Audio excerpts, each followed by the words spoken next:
सबसे पहले इस वीडियो को लाइक करें और मजीद वीडियोस के लिए हमारा YouTube चैनल सब्सक्राइब करें और बेल आइकन पर क्लिक करें।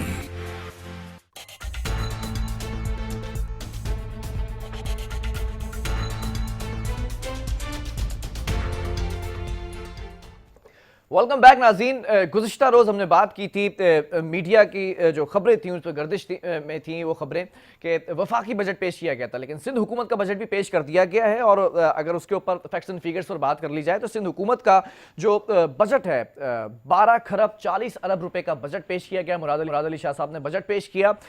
2020 और 21 का जो माली साल है उसके लिए ये बजट पेश किया गया। लेकिन सवाल यहाँ पर बहुत सारे पैदा होते हैं, क्योंकि जब ये बजट पेश किया जा रहा था तो अपोजिशन की जानिब से नारेबाजी की गई, शदीद एहतजाज किया गया और मुख्तलिफ स्लोगन्स जो है वो सामने आए और उसमें बहुत सारी चीज़ें सामने आई। कहीं पर तरक्याती बजट में कटौती की गई। अगर हेल्थ सेक्टर की बात कर ली जाए तो उसमें भी बहुत सी बेज़ाब्तगियाँ सामने आई। इसी पर बात करेंगे। हमारे साथ इस वक्त सीनियर सहाफ़ी मौजूद है फैज़ बुलेदी। फैज़, जानना चाहूँगा सिंध हुकूमत के बजट के हवाले से फैक्ट्स एंड फिगर्स को पहले सामने रखना चाहूँगा। जी बिलाल साहब, आज 17 जून को इस चीज़ का इंतजार था कि सिंध हुकूमत आज के इस बजट में क्या अवामी रिलीफ और उसकी भलाई के लिए काम तरक्याती बजट में पैसा रखती है।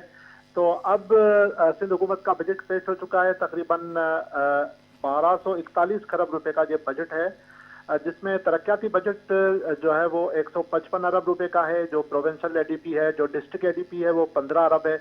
इसी तरह जो सेहत का बजट है वो तरक्याती बजट वो 23 अरब है, तालीम का 21 अरब है, लोकल गवर्नमेंट का 12 अरब है, एग्रीकल्चर का 2 अरब है। तो स्पेशली जो तरक्याती बजट है दो महकमों का, खासतौर पर तालीम और सेहत का, उसमें कोई खास कमी नहीं की गई। तालीम का पिछले साल 24 अरब रुपए का तरक्याती बजट था, इस दफ़ा 21 अरब रुपए रखा गया है। सेहत का पिछले मरतबा जो है वो 15 अरब था, इस दफ़ा बढ़ा के 23 अरब रखा गया है। इस तरह मगर इसमें एक स्पेशली कोरोना के हवाले से पैसे रखे गए हैं। 20 अरब रुपए प्रोटेक्शन यूनिट के लिए रखे गए हैं, ताकि अगर कोरोना से किसी की हलाकत होती है या कोई मुतासर होता है तो उनके लिए पैसा इसके अंदर रखा गया है। साथ साथ इन्फेक्शन डिजीज कंट्रोल अस्पताल बनाए जाएंगे डिवीजन सतह पे। सबसे पहले जो नीपा कराची पर है 200 बिस्तर का अस्पताल तामीर किया जाएगा, उसके लिए कोई 1 अरब रुपए का जो है वो रखे गए हैं। तो इसी तरह कोरोना के इस माहौल के अंदर जो अस्पताल और लेबॉर्ट्रीज के अंदर काम करते हैं उनकी तनख्वाहें जो है वो 1 महीने उनको इजाफी तनख्वाह दी जाएगी और जो है उनको अलाउंस भी दिया जाएगा। उसके लिए 1 अरब रुपए रखे गए हैं। साथ साथ इस वक्त टिड्डी दिल का हमला है पूरे सूबे के अंदर, तो उसके लिए नेशनल एक्शन प्लान के तहत तकरीबन कोई 44 करोड़ रुपए रखे गए हैं, जिसमें जीपीएस सिस्टम मुतारफ कराया जाएगा, टीमों की तादाद बढ़ाई जाएगी, गाड़ियां खरीदी जाएंगी। साथ साथ जो ज़राअत है उसको सब्सिडी दी गई है। इसी तरह फूड को सब्सिडी दी गई है। कुछ महकमों को सब्सिडी की बुनियाद पर पैसा दिया गया है। जो ज़राअत के महकमे में क्या जो है वो इजाफी बजट रखा गया है, क्या उसके अंदर जो है वो अपडेट किया गया, अपग्रेड किया गया मामले को, क्योंकि टिड्डी दल भी यहाँ पर देखा गया है, उससे भी 2-4 हुआ है ये मामला। जी बिल्कुल, चूंकि इस वक्त ज़राअत महकमा जो है वो खासतौर पर इस वक्त जिस तरह मैंने बताया कि टिड्डी दिल का हमला है, वो उस हवाले से उसको सब्सिडी तकरीबन 11 अरब रुपए की सब्सिडी दी गई है, जिसमें किसानों को खाद, बीज और इस हवाले से छोटे कर्जे दिए जाएंगे और साथ साथ गाड़ियां खरीदी जाएंगी। मजीद जो डबल डोर गाड़ियां हैं उनके लिए पैसा रखा गया है। 44 करोड़ रुपए रखे गए हैं, जिसमें ट्रैक्टर खरीदे जाएंगे, सोलर पावर ट्रैक्टर जो है वो खरीदे जाएंगे, जीपीएस सिस्टम मुतारफ कराया जाएगा। साथ साथ 2 अरब रुपए रखे गए हैं देही इलाकों में गुर्बत के खात्मे के लिए। ये एनआरसी के तहत 25,000 रुपए तक कर्जा फराम किया जाएगा देही इलाकों में, उसके लिए स्पेशली 2 अरब रुपए रखे गए हैं। साथ साथ इसके अंदर जो एमपीए के लिए फंड रखा जाता है। अगर मैं स्पेशली ये कराची शहर की मेट्रोपॉलिटन सिटी की बात करूं फैज आपसे, तो यहाँ बड़े बड़े मंसूबे जो हैं वो अभी तक इल्तवा का शिकार हैं। ग्रीन लाइन की बात कर ली जाए, वफाक ने टेक ओवर किया, वफाक ने कहा कि हम करेंगे, दीगर मंसूबे हैं अगर K4 का मंसूबा देख लिया जाए तो उसके अंदर भी देखा गया कि शराकतदारी की जा रही थी, वफाक ने पैसे रखे। तो कराची के लिए कोई मेगा प्रोजेक्ट अगर मैं बात करूं सिंध हुकूमत की जानिब से, तो इस हवाले से कोई अपडेट सामने आई कि बजट रखा गया है? जी बिल्कुल, बजट के अंदर जो मेगा प्रोजेक्ट फॉर कराची है उसके लिए तकरीबन 1 अरब 94 करोड़ रुपए रखे गए हैं, जिसमें ये तमाम स्कीमें जिनका आपने जिक्र किया उनके लिए पैसा मुख्तस किया गया है। साथ साथ जो लोकल बॉडीज हैं, कराची मेट्रोपॉलिटन कॉर्पोरेशन है, म्यूनिसिपल्स वगैरह हैं, उनके लिए 78 अरब रुपए का बजट रखा गया है। पब्लिक प्राइवेट पार्टनरशिप के तहत जो सूबे के अंदर कराची के लिए तरक्याती जो बजट रखा गया है वो कम नहीं है क्या? मसला ये कि बजट तो रखा जाता है, पिछली दफा भी रखा गया था अरबों रुपए, मगर खर्च कर नहीं पाते। इस दफा भी तकरीबन कोई 194 अरब 2 अरब रुपए के करीब ये बजट है, जिसमें मेगा प्रोजेक्ट फॉर कराची उसके लिए रखे गए हैं। तो अब देखते हैं कि मसला सिर्फ रखना नहीं है, मसला ये कि उसको खर्च किस तरह करते हैं, आया ये खर्च कर पाते नहीं कर पाते। इसके अंदर जो महकमा सेहत है उसके बजट, जो गैर तरक्याती बजट है, उसमें ग़िज़ाइयत की कमी इसके नाम से मुख्तलिफ प्रोजेक्ट मुतारफ कराए गए हैं, उनके लिए अरबों रुपए रखे गए हैं। जनरल अखराजात के लिए 72 अरब रुपए रखे गए हैं। साथ साथ जो एजुकेशन का जो तरक्याती बजट है उसके अंदर इसको फर्नीचर की खरीदारी के लिए 6 अरब रुपए रखे गए हैं। गुज़श्ता तकरीबन 8-10 बरस से सूबे के जितने स्कूल हैं, जो नई बिल्डिंग्स तामीर हो चुकी है। अच्छा, अगर मैं सैलरीज के हवाले से बात करूं तो वफाकी हुकूमत ने तो कोई उसमें इजाफा नहीं किया। सिंध हुकूमत ने यहाँ से 5 से 10% इजाफे का ऐलान किया है। अगर मैं पेंशनर्स की बात करूं तो उसमें कोई इजाफा देखने में आया है? जी बिल्कुल, इस दफा चूंकि वफाक की जानिब से जो सरकारी मुलाजमीन है उनकी तनख्वाह में इजाफा नहीं किया गया, पंजाब हुकूमत की जानिब से मुलाजमीन की तनख्वाहों में इजाफा नहीं किया गया, मगर सूबा सिंध की हुकूमत ने सरकारी मुलाजमीन की तनख्वाहों में इजाफा किया है। चूंकि सरकारी मुलाजमीन गुज़श्ता चंद दिनों से सोशल मीडिया पे और कराची प्रेस क्लब पर एहतजाज कर रहे थे, ये प्रेशर डेवलप हो रहा था कि हुकूमत को शायद ये कानो कान खबर हो गई थी कि अगर इनके मुलाजमीन की तनख्वाहें नहीं बढ़ाई गई तो वो एहतजाज करेंगे। तो लिहाजा जो छोटे मुलाजमीन हैं, जो नॉन गजेटेड हैं 16 ग्रेड तक, उनकी 10% तनख्वाह बढ़ाई जाएगी, और जो 17 के बाद 22 ग्रेड तक 21 ग्रेड तक के जो अफसरान हैं उनकी 5% तनख्वाह बढ़ाई जाएगी। अच्छा, पेंशनर्स की पेंशन में कोई इजाफा नहीं किया गया?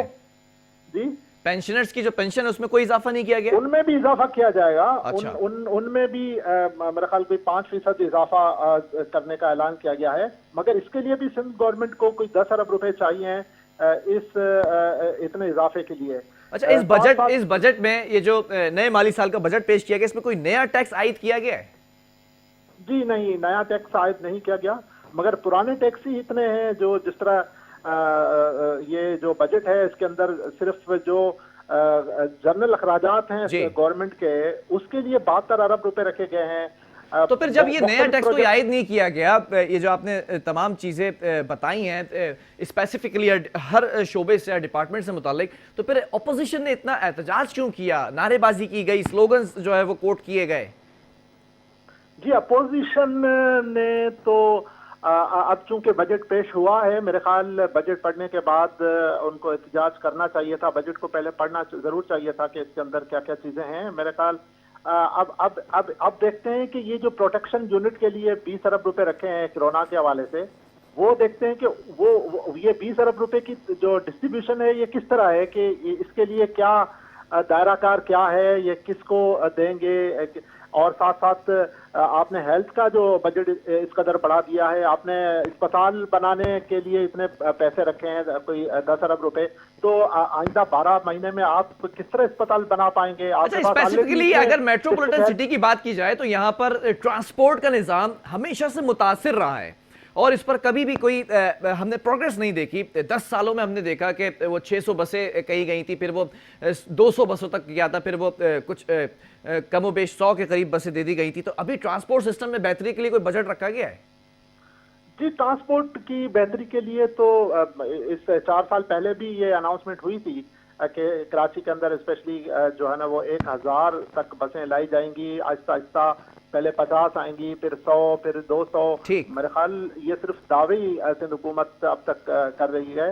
अब तक कोई ट्रांसपोर्ट का निज़ाम कराची के अंदर बेहतर नहीं हो सका है। लोग जिस तरह धक्के खा रहे हैं पब्लिक ट्रांसपोर्ट के अंदर, उनका जो मयार है वो आप देखें, मगर बजट के अंदर हर दफा उसका जो है हर दफा बताई जाती हैं बातें, लेकिन उस पर इंप्लीमेंट नहीं किया जाता। बहरहाल बहुत शुक्रिया फैज बुलैदी, इतना तफसील में इस बजट को बता लिए। नाज़रीन, मामलात कुछ यहाँ पर इस तरह वाज़ेह हो चुके हैं कि सब अच्छा एक राग अलापा जा रहा है। सिंध हुकूमत की जानिब से मुराद अली शाह साहब ने बजट पेश किया, लेकिन अभी ये फुटेज भी सामने आ रही है। जो अपोजिशन अराकीन थे उन्होंने एहतजाज किया है, और अगर मैं बात कर लूँ PTI की जानिब से जो MP हैं जमाल सिद्दीकी, उन्होंने बाकायदा पॉइंट आउट किया है वीडियो पैगाम में कि कराची मेगा सिटी है और इसके अंदर कराची का जो ट्रांसपोर्ट सिस्टम है वो मुतासिर हो चुका है, उसके लिए कोई अपग्रेडेशन की बात नहीं की गई। पानी के हवाले से बात कर लीजिए तो पानी की शॉर्टेज है, उसके हवाले से कोई ऐसा बजट नहीं रखा गया, खातिर ख्वाह उसके अंदर कोई वाज़े तौर पर यह बजट सामने नहीं आया है कि हमने कराची के तरक्याती मंसूबों के लिए स्पेसिफिकली, अगर K4 की बात की जाए तो इससे पानी का मसला हल हो सकता है। शराकतदारी है वफाक की और सिंध हुकूमत की, उसमें भी कोई जो है वो वजाहत नहीं की गई, और दीगर मसाइल भी हैं इस मेट्रोपॉलिटन सिटी के साथ, तो उसके ऊपर कोई ऐसी बात सामने नहीं आई है। इसी पर हमें ज्वाइन कर चुके हैं फंक्शनली की जानिब से MP हैं नुसरत सैर अब्बासी साहबा। नुसरत साहबा, बहुत शुक्रिया मुझे ज्वाइन करने के लिए प्रोग्राम में। मैं जानना चाहूंगा, सिंध हुकूमत का बजट नए माली साल का 2020-21 का जो बजट पेश किया गया है, इसको कैसा देखती है अपोजिशन? बहुत शुक्रिया बिलाल। हम तो 12 सालों से इनका बजट देखते आ रहे हैं, पहली बार थोड़ी देखा है इनका बजट हमने। हाँ, शुरू में जब इनका बजट हमने देखा था तो हमें उम्मीद थी जब कायम अली शाह साहब थे और उनकी तकरीरें और जिस तरह के वो वादे कि करप्शन खत्म कर देंगे और हम सिंध को तरक्की दे देंगे, सिंध की आवाम को रोटी कपड़ा मकान दे देंगे, तो शुरू के जो बजट पहले और दूसरे साल के इनके हुआ करते थे उनमें हमें ये होता था कि चले अभी नई हुकूमत है और ये कुछ न कुछ करेंगे, चलें थोड़ी बहुत इसमें खामियां भी होंगी, ये होगा। लेकिन जब पूरे 5 साल गुजर गए और आधे से ज्यादा बजट यूटिलाइज ही नहीं हो सका, यानी पैसे पड़े रहे, इस्तेमाल नहीं हुए, और जो इस्तेमाल किए हेल्थ में, एजुकेशन में, एग्रीकल्चर में और दूसरे जितने भी इनके डिपार्टमेंट्स हैं, फूड हो गया, इरिगेशन हो गया, अब जितने यूटिलाइज हुए वो कहे तो कहने को उनके यूटिलाइजेशन के लिए कहा गया कि इस्तेमाल हो गए, लेकिन फिजिकली जब हम वहां जाकर देखें या पता चले तो वो तो चीज ही नहीं है। अपोजिशन की जानिब से सवाल किया जाता है कि ये जो डिपार्टमेंट्स आप मुझे बता रही हैं, हेल्थ का सेक्टर है, एजुकेशन सेक्टर है, ये ज़राअत का सेक्टर है, कोई खातिर का बेहतरी तो नजर नहीं आई 10 से 11 सालों में, तो अपोजिशन सवाल नहीं करती कि ये बजट अगर यूटिलाइज नहीं किया जाता तो ये जाता कहाँ है? बिलाल, आप सवाल ये करके हमारे खामख में दिल को दुखाएं तो नहीं ना, क्या आप कह रहे हैं कि अपोजिशन सवाल ही नहीं करती? ऑपोजिशन कितना चीखे, कितना चिल्लाए, आप लोग खुद देख रहे होते हैं असेंबली के फ्लोर पे कि हम लोग चीख के हम एक चीज इनके सामने, ऐसा नहीं है कि हम सिर्फ बोल रहे होते हैं कि करप्शन कर ली, ये कर लिया आपने, वो कर लिया, डॉक्यूमेंट्री प्रूफ देते हैं, कागजात उठाकर देते हैं, तस्वीरें उठाकर दिखाते हैं, और जो बजट के आदाद और शुमार ये लोग बताते हैं वो हम लोग उनको सबूतों के तौर पर देते हैं कि भाई। और फिर सबसे बड़ी बात बिलाल, सबसे बड़ी बात, चले हम भी झूठे, हमारे कागजात झूठे, हमारा जो रिसर्च वर्क किया हमने वो झूठा, लेकिन वो जो हर दफा आप हमें असेंबली के फ्लोर पर ले कर वो बुक्स देते हैं ऑडिटर जनरल की, और उस बुक्स को जब हम खोलते हैं वो तो हमने नहीं बनाई ना बिलाल, उसमें करप्शन की दास्ताने, गलत पोस्टिंग, जो लोगों को करप्ट लोगों को पोस्ट किया हुआ, जो जितने इदारे उनके हर इदारे में करप्शन, वो मैंने तो नहीं बनाई ना। अच्छा, सिंध हुकूमत का ये भी जो है वो शिकवा है कि वफाक की जानिब से जो NFC फंड है वो भी नहीं दिया जाता, तो ये भी एक बड़ी वजह है। बिलाल, NFC की बात कही ना आपने, नेशनल फाइनेंस कमीशन, तो देखिए वफाक से NFC के हवाले से जहां जिधर भी बात होगी हम इनके साथ खड़े होते हैं कि अगर नहीं दे रहे तो देना चाहिए, लेकिन इस बार तो जो चीजें आ रही हैं, सामने आ रही हैं, उसमें चारों सूबों को जितना जितना उनका हिस्सा बनता था वो उस हिसाब से, क्योंकि जितने टैक्सेस यहाँ से जाते हैं, जितना जाएगा उस हिसाब से वो चारों सूबों का एक हिसाब बनाकर देते हैं।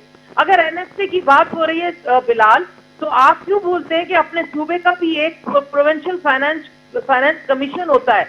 अगर हमें वफाक से वो चाहिए, मेरे सूबे को चाहिए, तो मेरे सूबे के डिस्ट्रिक्ट और तालुके को तो चाहिए।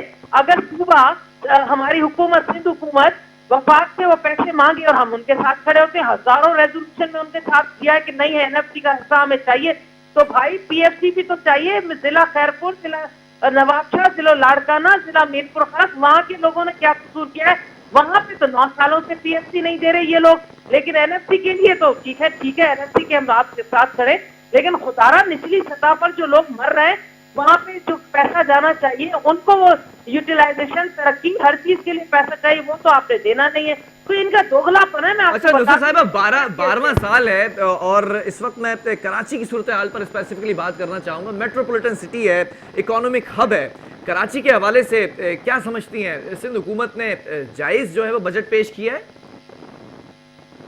मैंने जितना आज बजट की उनकी स्पीच के दौरान चीखी चिल्लाई हूँ, इस वक्त मेरी आवाज आपको बता रही होगी, क्योंकि मैं इनके पिछले दो टेन्योर के बजट वो देख चुकी। इस दफा भी सेम अंदाज, सेम तरीका, लोगों को बेवकूफ, सिंध की अवाम को और बेवकूफ भी अंग्रेजी में बनाते हैं। फिलहाल हमारी बदकिस्मती तो ये है कि वो खड़े हुए जो बजट पढ़ रहे होते वो अंग्रेजी जबान पता नहीं किसको सुना रहे होते। ओ भाई, आपकी कौमी जबान उर्दू। आपके यहाँ लोग जो बैठे हैं जिनके लिए बजट बनाया है सिंध में, वो सिंध से बिलोंग करते हैं, सिंधी लोग बैठे हुए। गांव गोट का बंदा जो बेचारा बैठा है कि मेरे वजीर आला पेश कर रहे हैं। चलें ठीक है, आप लोगों का आईनी हक है एहतजाज करना। मैं एक और सवाल यहाँ पर जो है वो करना चाहूंगा। वफाक ने या फिर पंजाब ने मुलाजमीन की तनख्वाहों में इजाफा नहीं किया, लेकिन सिंध हुकूमत ने यहाँ पर इजाफा किया है सरकारी मुलाजमीन की तनख्वाहों में। और अभी सहाफ़ी से हमारे बात हो रही थी तो उन्होंने कहा कि पेंशनर्स की जो पेंशन उसमें भी इजाफा किया। इसको कैसा देखती हैं? देखिए, जो भी इजाफा हुआ है एम्प्लॉइज की तनख्वाहों में, सारे बजट को खंगाल के उलट पुलट करके, खूबसूरत प्रिंटिंग देखकर, यूएसपी को देखकर, हर चीज को देखकर मैंने आज सब कुछ खंगाला। बस ये एक ही चीज बेहतर लगी कि चले सिंध के एम्प्लॉइज को, क्योंकि एम्प्लॉइज आपको पता ही नहीं, एम्प्लॉइज में से ये हर महीने काट रहे हैं कोरोना के हवाले से। अच्छा, सिर्फ तनख्वाहें नहीं बढ़ाई बल्कि कोई नया टैक्स भी नहीं लगाया, तो इसको भी अप्रिशिएट करती हैं फिर? हाँ, तो उनको पता है कि इन्हीं एम्प्लॉइज की फिर तनख्वाहों से काटना भी तो है कोरोना के हवाले से। वो काट भी रहे हैं और वो लग कहाँ रहा है ये नहीं पता। ये बेचारे मुलाजिम, ये बड़ा वैलिड पॉइंट है। बहरहाल बहुत शुक्रिया नुसरत सहर अब्बासी साहिबा हमारे साथ मौजूद थी फैशन लीग की जानिब से एमपीए, और ऑपोजिशन ने बड़ा एहतजाज किया। मैं जैसे कोट कर रहा था जमाल सिद्दीकी साहब की बात, तो कराची के ऊपर बड़ा स्पेसिफिकली उन्होंने वीडियो बनाई। ट्रांसपोर्ट का निज़ाम यहाँ पर अगर बात कर ली जाए, यहाँ पर अगर म्यूनसिपल जो लोकल गवर्नमेंट का निज़ाम है उसकी बात कर ली जाए तो यहाँ पर बेज़ाब्तगियाँ सामने नजर आती हैं। सड़कों की बात कर ली जाए, नालों की बात कर ली जाए तो वो तमाम निश्तर बरसा दिए जाते हैं मेयर कराची के ऊपर। लेकिन जो पीएफसी फंड की बात की गई नुसरत सहर अब्बासी की जानिब से, वो बड़ी वैलिड थी कि पीएफसी फंड के ऊपर शोर जब मचाया जाता है तो खामोशी होती है, एनएफसी के ऊपर जो है वो बड़ा जो है वो शोर मचाया जाता है। बहरहाल इस वक्त हमें सिंध असम्बली की जानिब से, पीपल्स पार्टी की जानिब से एमपीए शर्मिला फारूकी साहिबा ने ज्वाइन किया है पाकिस्तान पीपल्स पार्टी की जानिब से। बहरहाल मैडम बहुत शुक्रिया मुझे ज्वाइन करने के लिए। जानना चाहूंगा ये जो बजट पेश किया गया है मुराद अली शाह साहब की जानिब से नए माली साल का, कैसा देखती है सिंध हुकूमत इसको? जी शुक्रिया। देखिए, बात ये है कि सिंध हुकूमत ने अपनी जानिब से पूरी कोशिश ये की है कि इस मुश्किल हालात में जहाँ पर कोरोना वबा की वजह से इंसानी जानें ज़ाया हुई हैं और कारोबार जो है वो शदीद मुतासर हुआ है, वहाँ पर एक ऐसा बजट पेश करे जहाँ पर सबकी दाद रसाई हो सके। पहली बात तो ये है कि इस बजट में कोई नए टैक्सेस का इजाफा नहीं किया गया। दूसरी अहम चीज़ ये है कि वफाक की जानिब से जो हम एक्सपेक्ट करते थे कि सरकारी मुलाजमीन और पेंशनर्स की तनख्वाहों में इजाफा किया जाएगा, उन्होंने तो नहीं किया, लेकिन सिंध हुकूमत ने 5 से 10% इजाफा किया है। क्योंकि आपने देखा है कि इन्फ्लेशन के जो हालात हैं, जिस तरीके से एक कौम स्ट्रगल कर रही है इस वायरस से निपटने के लिए, वहाँ पर बहुत ज़रूरी है कि हम घरों में जिनके उठ चुके हैं वहाँ पर हम। अच्छा, जो ओपोजिशन है उसके तहफ़्फ़ुज़ात ये हैं कि पूरा बजट खर्च नहीं किया जाता, रिवर्स हो जाता है। इस बार भी वो इसी तरह देख रहे हैं कि इस बार भी बजट जो रखा गया है जो डिपार्टमेंट्स के लिए वो खर्च नहीं किया जाता। ये इशू क्या है कि खर्च क्यों नहीं किया जाता जब बजट मुख्तस किया जाता है? देखिए, ये बजट यूटिलाइजेशन की बात है, ये डिपार्टमेंट वाइज डिपेंड करता है कि कौन सी वजारत जो है, डिपार्टमेंट जो है वो कितना बजट यूटिलाइज कर सका है। वफाक की जानिब से तो इस पूरे साल में सिर्फ 27% जो है वो बजट यूटिलाइजेशन हो पाई है। जी। अब उसकी क्या वजूहात हैं वो तो यही बेहतर जानते हैं, लेकिन सिंध के अंदर माजी में ये होता रहा कि जिस तरीके से नैब ने पकड़ शुरू करी या इंक्वायरी शुरू करी, तो जाहिर बात है एक खौफ हरास की समा पैदा मतलब होती बजट है। इस वजह से यूज नहीं किया जाता कि नैब की नहीं, पकड़ दकड़ होगी? इस वजह से नहीं होती। देखिए, एक तो प्रोसीजरल बहुत सारी चीजें होती हैं। आप किसी भी सरकारी इदारे में कोई पैसा खर्च करने जाएंगे, सबसे पहले आपको सेपरा रूल्स फॉलो करना है। जी। 1 रुपया भी अगर आप खर्च करेंगे, कोई प्रोजेक्ट बनाएंगे, तो उसकी बहुत सारी डिपार्टमेंटल अप्रूवल्स होती हैं, उसके सेपरा से अप्रूवल्स होती हैं, कोडल फॉर्मेलिटीज होती हैं, जिसको पूरा करने में वक्त लग नहीं, तो जाता इन है। तमाम चीजों के लिए शर्मिला फारूक साहिबा ब्यूरोक्रेसी तो मौजूद है ना। अगर बजट खर्च ही नहीं किया जा रहा तो ये तासुर भी जा रहा है कि या तो इतना ज्यादा हम सिविलाइज हो चुके हैं कि हमें बजट की इस वक्त जरूरत ही नहीं है। लेकिन जब मैं सिंध की सूरत हाल देखता हूँ तो मुझे लगता है कि इजाफी बजट होना चाहिए। नहीं, देखिए, ऐसा नहीं होता कि बजट यूटिलाइज होता ही नहीं है। बहुत सारे डिपार्टमेंट्स हैं जो 87% है, 90% तक खर्च कर लेते हैं। जी। कुछ डिपार्टमेंट्स की कैपेसिटी नहीं होती है या कुछ और मुख्तलिफ वजूहत होती। मैंने आपसे कहा ना कि ये डिपार्टमेंटल जो है ये यूटिलाइजेशन होती है। मजमूई तौर पे तो सिंध के अंदर बजट अपना 90% तक यूटिलाइज हो जाता है। इसी तरीके से मैं बजट की आपने बात की कि क्या जी। इसके सैलिएंट फीचर्स हैं। देखिए, एक जो बहुत अहम चीज़ है जिसके लिए मैं वाकई समझती हूँ कि ये एक बहुत अच्छा कदम है कि जो रिस्क अलाउंस है वो पहले उन डॉक्टर्स को सिंध में दिया जा रहा था जो कोविड-19 के पेशेंट्स को डील कर रहे थे। लेकिन आपने देखा कि ना सिर्फ उनका बल्कि दीगर जो दूसरे हैं या एनेस्थीसिस्ट हैं या स्किन स्पेशलिस्ट हैं, बाकी डॉक्टर्स भी मुतासिर हुए और उनकी भी अमवात हुई। तो इस दफ़ा हुकूमत सिंध ने ये जो रिस्क मतलब जो हेल्थ अलाउंस सेक्टर में बजट रखा गया उससे मुतमईन है सिंध हुकूमत? देखिए, इस दफ़ा सेहत की जो मद के अंदर 16.1% का इजाफा किया गया, जो मैं समझती हूँ एक बड़ा इजाफा है। इसके अलावा कि मुख्तलिफ अस्पतालों को हम ग्रांट्स देते हैं, जिस तरह इंडस हॉस्पिटल है, SIC है, NICVD है, इसके लिए भी बड़ी रकम रखी गई है। आई थिंक हमें इस वक्त जो हमारे पास एक बहुत अच्छा मौका भी है और वजह भी है कि हम ना सिर्फ बल्कि पूरे पाकिस्तान में जो आपके हेल्थ सिस्टम है जी। उसको मजमूई तौर पे रिवैम्प करें, ताकि आइंदा आने वाले दिनों में अगर खुदा ना खास्ता कोई दूसरी वबा आती है, कोई दूसरा हेल्थ क्राइसिस आता है, तो नहीं, बिल्कुल आप इस वबा ने ये रियलाइज कराया कि हेल्थ सेक्टर में कहीं ना कहीं गफलत बढ़ती जा रही थी, इसको बेहतर किया जा सकता है। सर, मैं कराची को पर आना चाहूंगा। जैसे वफाक ने K4 के लिए, ग्रीन लाइन के लिए, दीगर बड़े प्रोजेक्ट्स के लिए बजट मुख्तस किया है। सिंध हुकूमत ने कराची के लिए स्पेसिफिकली, अगर मैं ट्रांसपोर्ट सिस्टम की बात करूं, पानी के जो मसाइल हैं इसकी बात करूं, तो इनके लिए कोई स्पेशल बजट रखा है? जी बिल्कुल रखा है। कराची के लिए बड़े डेवलपमेंटल पैकेजेस हैं, मुख्तलिफ प्रोजेक्ट्स हैं। इसमें पानी के हवाले से है, सीवरेज के हवाले से है, फिर कराची सर्कुलर रेलवे के हवाले से है। मेरे ख्याल है कराची तो इतना बड़ा शहर है कि यहाँ पर तो और इतना वो रेवेन्यू देता है। लेकिन मैं ये तो देख रहा हूँ कि पाकिस्तान K4 का मंसूबा भी मुकम्मल नहीं हो रहा है, ग्रीन लाइन मंसूबा भी मुकम्मल होता नजर नहीं आ रहा, और आज ही रिपोर्ट शाया हुई है कि जो तरक्याती काम है कराची के वो अभी तक स्टक हो चुके हैं, उन पर कोई जो है वो इम्प्लीमेंट नहीं किया जा रहा, कोई काम नहीं होता नजर आ रहा, कोई भी इम्प्रूवमेंट नहीं है उसमें। नहीं, मैं आपकी बात से इस पर बिल्कुल सहमत नहीं हूँ, क्योंकि डेफिनेटली इसके ऊपर काम होता है और हो रहा है। देखिए, कुछ मंसूबे ऐसे हैं जिसके अंदर वफाक शराकत दारी करता है जी। और पिछले कई सालों से जो फेडरल PSDP है उसके अंदर सिंध के हवाले से जो उसकी रकूम रखी गई है वो बहुत कम है। पिछले साल भी इस हुकूमत ने 229 बिलियन जो है वो सिंध को कम दिए हैं। उससे ज़ाहिरी बात है कि जो मंसूबे जिसमें वफाक की शराकत दारी कर रहा था वो शदीद मुतासर हुए हैं। इस दफ़ा भी PSDP जो है वो कम करके 535 अरब करती है, अगर मैं सही फिगर कह रही हूँ, शायद ऊपर नीचे मुझसे हो जाए। इसका मतलब है कि 225 बिलियन तो ऑलरेडी कम कर दी। किसी दफ़ा कोई 700 समथिंग बिलियन थे, उसमें से भी 229 अच्छा, कराची के लिए मुस्तकिल में कोई मेगा प्रोजेक्ट्स रखे गए? देखिए, कराची के लिए बड़े अस्पतालों का इनकाद बहुत ज़रूरी है। एक और इन्फेक्शस डिजीज़ का निपा के ऊपर जो है अस्पताल है 200 बेड का, उसके लिए पैसे रखे गए हैं। और इस किस्म के मुख्तलिफ, जैसा मैंने बताया कि ड्रेनेज के हवाले से है, ट्रांसपोर्ट के हवाले से। देखिए, इस दफ़ा तो मैं समझती हूँ बिलाल साहब कि ये बजट है सर्वाइवल का। ये साल भी है सर्वाइवल का। अच्छा, अगर इतना ही सर्वाइवल का बजट है तो ऑपोजिशन ने इतना एहतजाज क्यों किया? आप बहुत से ऐसे एमपीएज हैं जिन्होंने बाकायदा वीडियोस बनाई हैं और पॉइंट आउट किया है बहुत सी चीजों को, जिसमें कराची भी सरे फहरिस्त है।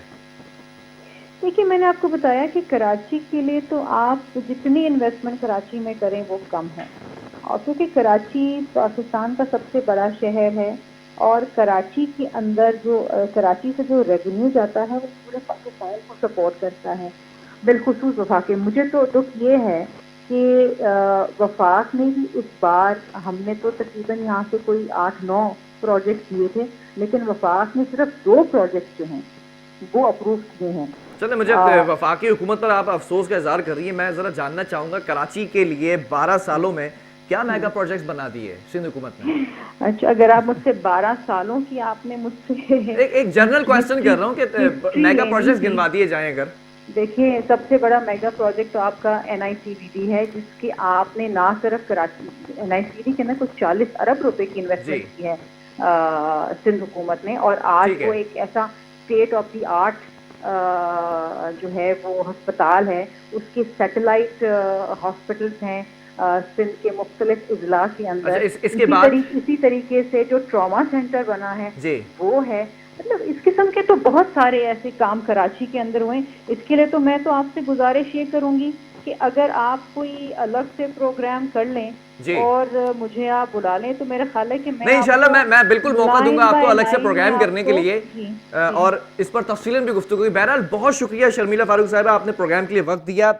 इस वक्त मामलात कुछ इस तरह हैं कि अगर मैं 12 सालों की मजमूई तौर पर कारकर्दगी बयान करूं यहाँ पर, तो ट्रांसपोर्ट सिस्टम कराची का सर फहरिस्त है और ये मुंह बोलते सबूत है कारकर्दगी का कि आज तक ट्रांसपोर्ट सिस्टम बेहतर नहीं हो सका है। SOPs भी फॉलो नहीं किए जा रहे हैं अभी। अगर लॉकडाउन की बातें की जाती हैं और UC सील करने की बातें की जाती हैं तो इस पर भी एक प्रोग्राम बहुत जल्द करूंगा कि लॉकडाउन भी एक मजाक बना दिया गया है।